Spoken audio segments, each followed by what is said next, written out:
Namaskar and welcome to Express News. I'm Mark Lynn. Let's begin. India's External Affairs Minister Jai Shankar. He's going to be visiting Qatar from December 30 to January 1. And during his 3-day visit, Dr. Jai Shankar will meet the Prime Minister and the Foreign Minister of Qatar, Sheikh Mohammed bin Abdul Rahman bin Jassim Al Thani. Admiral Dinesh Kumar Tripathi, who's India's Chief of Naval Staff, called on the Vice President Jagdeep Dhankar at the Vice President's enclave on Monday. India's Finance and Corporate Affairs Minister Nirmala Sitharaman chaired the 5th pre-budget consultations with industry leaders. This is in connection with the forthcoming union budget of 25-26 in New Delhi on Monday. The minister also chaired the 6th pre-budget consultation with experts and representatives from health and education sectors. The Indian Space Research Organization is set to launch its space docking experiment SpaceX on Monday. The mission will use PSLV C-60 lifting off at 2200 hours from Sriharikota in Andhra Pradesh. SpaceX will mark a milestone showcasing India's expertise in spacecraft docking technology. This capability would be vital for India's lunar and interplanetary missions. Ahead of the launch, ISRO scientists visited Sri Venkateshwara Swami Temple at Tirumala in the Indian state of Andhra Pradesh and offered prayers on Monday. The Indian Space Research Organization has invited students of physical science and technology to participate in the START 2025 program. The registration will be closed on January 7, 2025. The Ministry of Defence has signed 2 contracts worth approximately 2,867 crore rupees. This is for crucial submarine upgrades. These contracts cover the construction of an air-independent propulsion plug for the DRDO AIP system and its integration on board Indian submarines.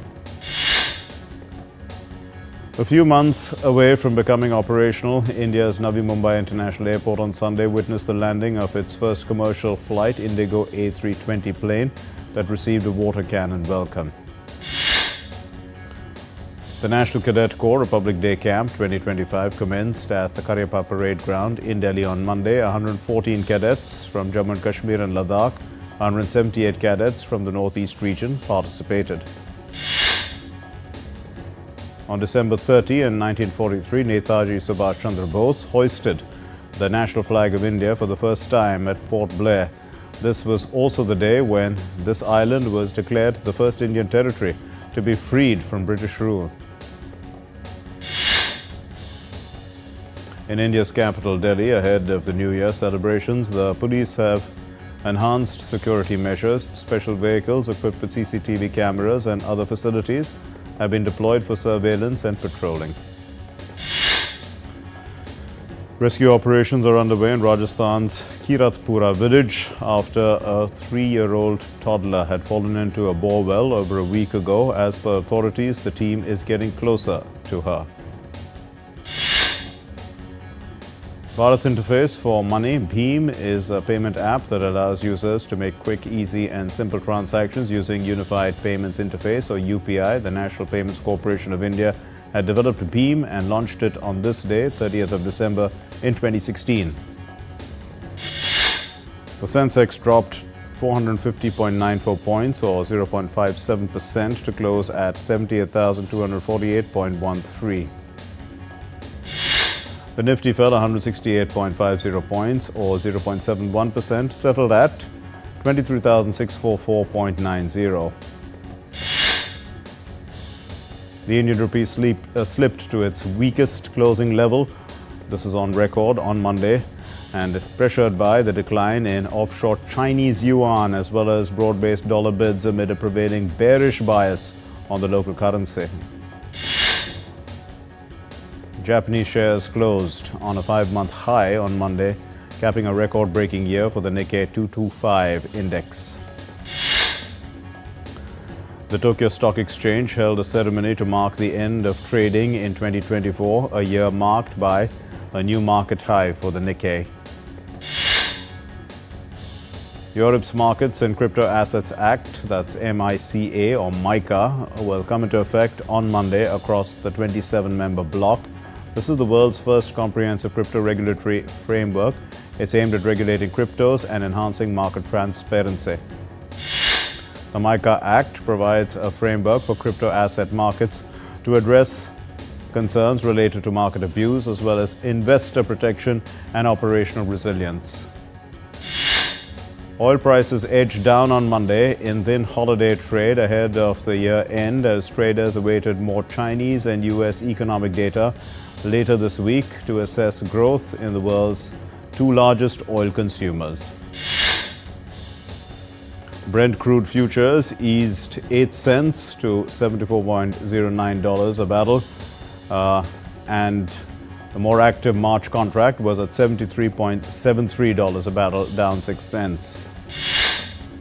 India's digital public infrastructure featuring Aadhaar, UPI and e-governance platforms has revolutionized governance, promoting financial inclusion, transparency and efficiency. Its success has inspired developing countries, especially Africa and in South Asia. India's Prime Minister Narendra Modi has condoled the passing away of the former US President Jimmy Carter. In a post on X, Modi said, and I quote, he said that Carter's contributions to fostering strong India-US ties leave a lasting legacy. The 100-year-old former US President was also a Nobel laureate, Jimmy Carter. He passed away on Sunday. The US flag at the White House appeared at half-mast in tribute to the former US President. The American flag was also lowered to half-mast on the Capitol Hill following the announcement. The incumbent US President Joe Biden delivered his remarks expressing condolences over Carter's death, stating that the world has lost a remarkable leader. The US President-elect Donald Trump also paid tribute to the former President Jimmy Carter, saying that, and I quote, "We all owe him a debt of gratitude for all that he's done," unquote. The European Parliament President Roberto Metsola and the French President Emmanuel Macron, the Ukrainian President Zelensky, they were among the European leaders who expressed their sadness. The British Prime Minister Keir Starmer also did so on social media site X. The Latin American leaders, including Brazilian President Luiz Inácio Lula da Silva, the Cuban President Miguel Díaz-Canel, and Panama's President José Raúl Mulino, they expressed their condolences along with the governments of Peru and Venezuela. South Korean authorities have sought the arrest of the suspended President Yoon Suk-yeol over his short-lived declaration of martial law. South Korea's acting president, Choi Sang-mok, on Monday ordered an emergency safety inspection of the country's entire airline operation system. He visited the site of the crash on Sunday. South Korea's air accident killed 179 people of 181 on board on Sunday when an airliner belly landed and skidded off the end of the runway, erupting into a fireball as it slammed into a wall in the Muan International Airport. Another Jeju Air passenger jet experienced a landing gear malfunction on Monday. The jet experienced an unidentified landing gear issue after takeoff and returned to the Gimpo airport where it had landed safely.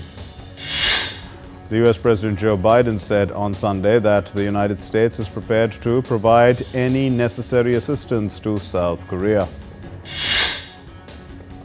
The United States on Monday announced $5.9 billion in additional military and budgetary assistance to Ukraine as President Joe Biden uses his final weeks in office to surge aid to Kiev before President-elect Donald Trump takes office. In an interview with Al Arabiya on Sunday, Syria's new leader Ahmed al-Shara has said that holding new elections in Syria could take up to 4 years. The Azerbaijani President Ilham Aliyev has urged Russia to take full responsibility for accidental shooting of the Azerbaijan Airlines passenger jet before it crashed, killing 38 of the 67 people on board. Mikhail Kavelashvili was sworn in as the President of Georgia on Sunday after the government suspended its application to join the European Union in a move that sparked major protests. Outgoing President Salome Zurabishvili refused to step down on Sunday, saying that she was the only legitimate president and vowed to fight on against the government. Thousands of Georgians protested in the capital Tbilisi as the new president allied with the ruling Georgian Dream Party, and he was inaugurated. Croatia's incumbent president Zoran Milanovic won the most number of votes in the first round of the presidential election on Sunday, but fell short of the majority and will have to go in for a second round. Chad voted in a general election on Sunday that the government had hailed as a key step towards ending military rule. The voting was marked by low voter turnout, 52.37%. In Spain, thousands of protesters on Monday made their way through the streets of Valencia. They were calling for the resignation of the regional leader Carlos Mazón over the handling of the deadly floods, which killed more than 220 people. Finnish authorities have uncovered evidence of a tanker's suspected role in the severing of a vital infrastructure in the Baltic Sea. The investigators believe that Eagle S dragged its anchor, breaking the 658-megawatt Eastlink 2 power cable and 4 telecom lines connecting Finland and Estonia. A fire broke out at a 6-story hotel in Bangkok on Sunday night, killing 3 foreigners. 7 other people were also injured in this fire. Over 3,000 Slovakian doctors are set to resign on New Year's Eve because of poor working conditions, insufficient funding, as well as relatively low salaries. 13 people, including a former transport minister, were charged by Serbian prosecutors on Monday over the fatal collapse of a train station roof. The accident took place in November in the city of Novi Sad. That killed 15 people. Let's take a break here. We'll be right back.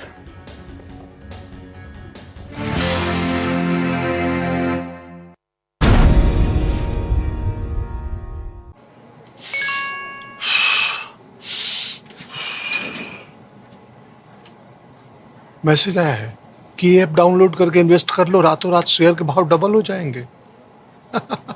कर लो download, अगर पैसे से हाथ धोना हो तो। Doctor रोगी Kumar, MBBS हूँ, MURKH नहीं हूँ।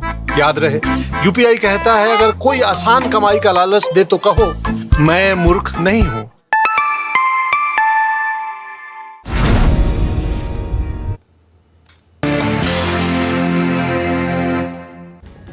Welcome back. Let's continue with Express News. And the Indian Meteorological Department has forecast dense to very dense fog over Punjab, Haryana, Rajasthan during the next 2 to 3 days. The Met Department has predicted dense fog conditions are also likely to prevail during the late night and early morning hours in Himachal Pradesh, Uttar Pradesh, Assam and Meghalaya.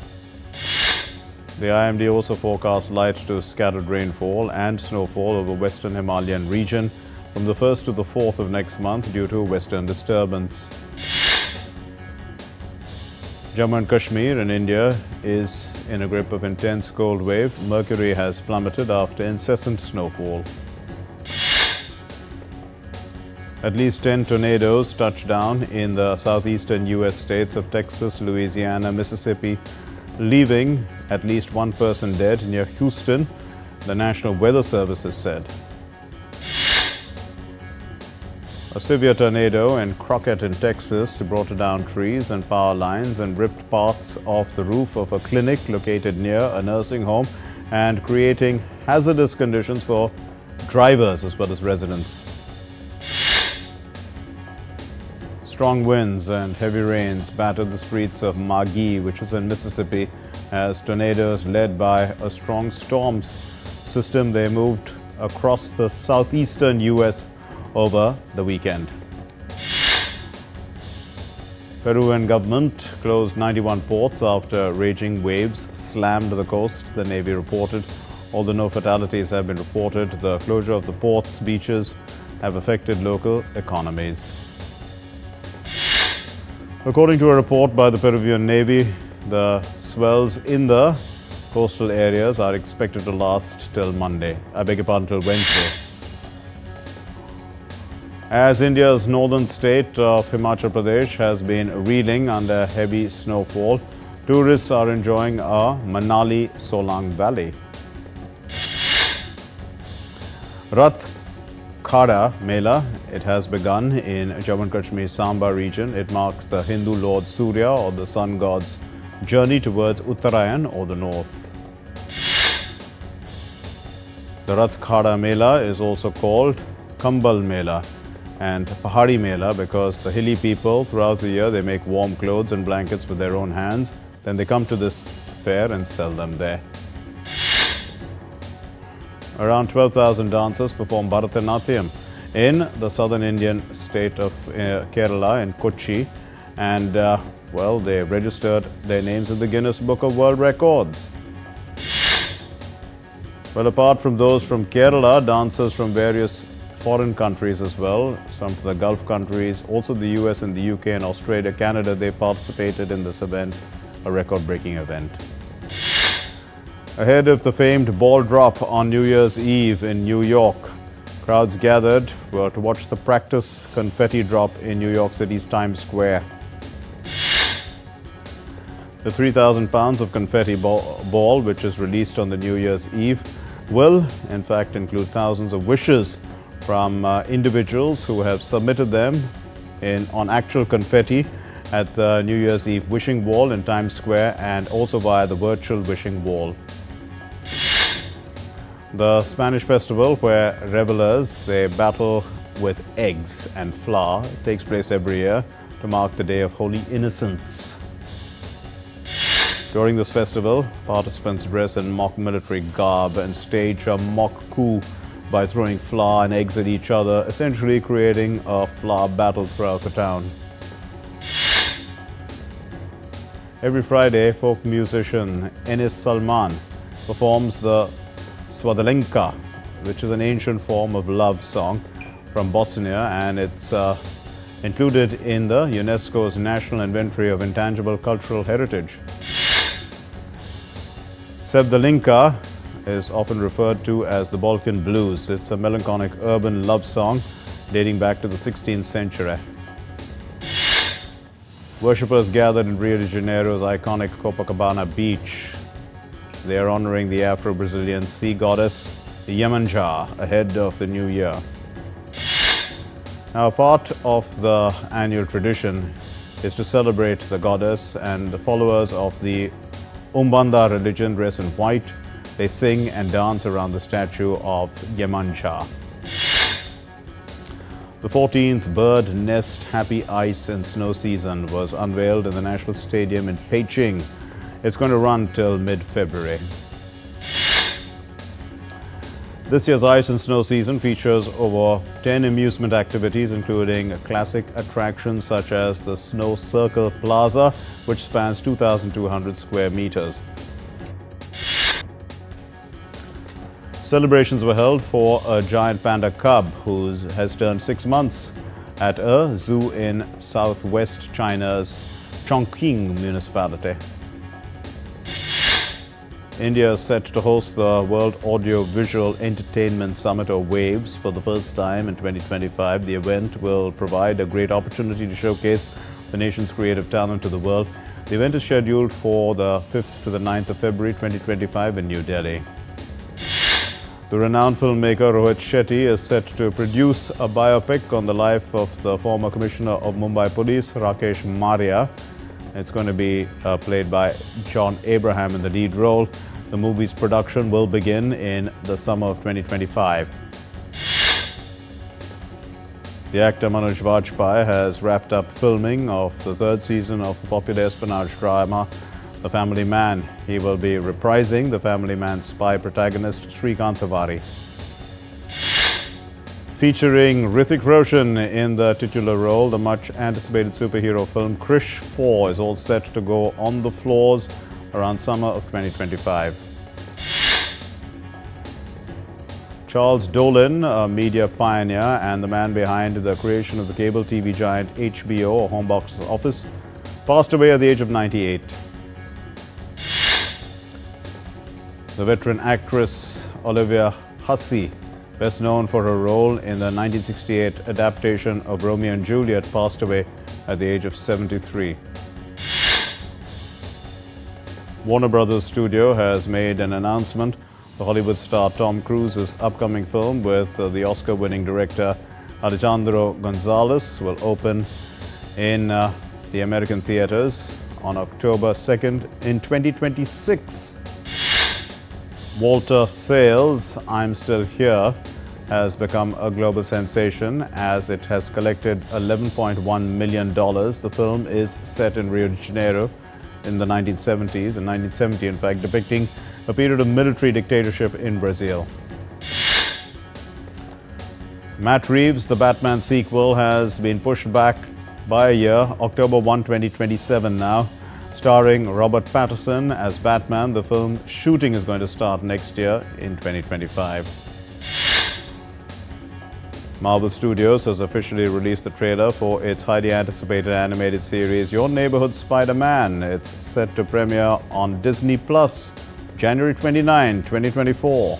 I beg your pardon, 25 should be.